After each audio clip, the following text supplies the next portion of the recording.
Eastertide, Week 6, Sunday. A reading from the commentary of Saint Cyril of Alexandria on the second letter to the Corinthians. God has reconciled us through Christ and conferred upon us the ministry of reconciliation. Those who possess the Spirit as their guarantee and are rich in the hope of resurrection already have a hold on what is in store for them as if it had already come to be. From now on, they say, we regard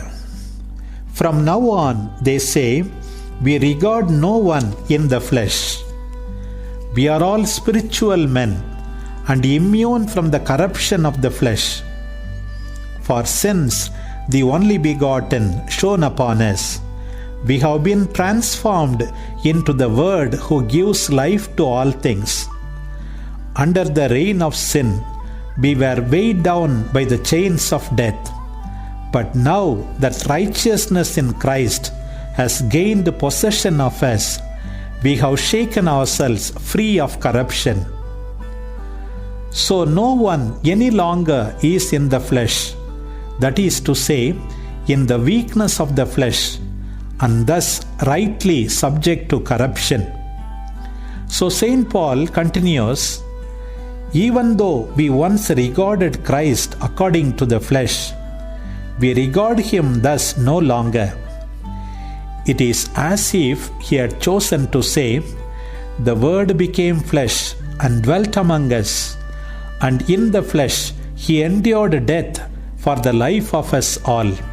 It is in this form that we know him, or rather, from now on, we no longer know him. For although he is still in the flesh, since on the third day he returned to life and is now with the Father in heaven, nevertheless, we know him above the flesh.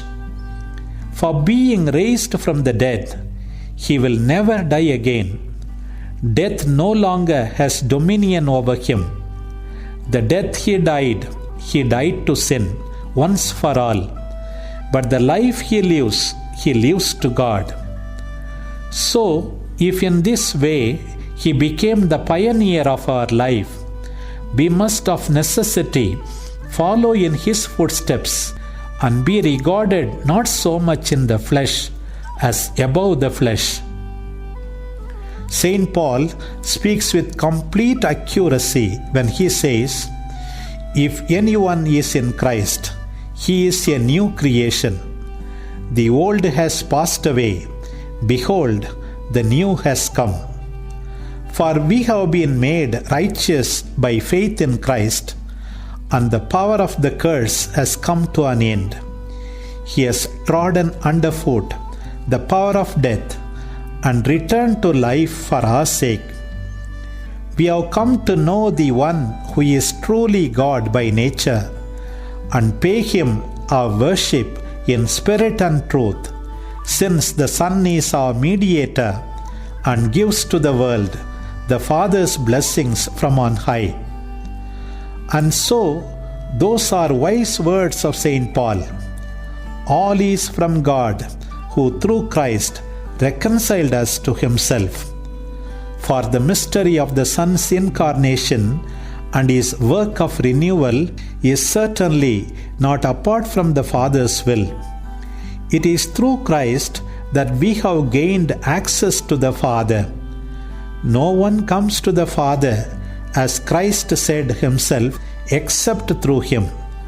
Accordingly, all is from God, who through Christ reconciled us and gave us the ministry of reconciliation.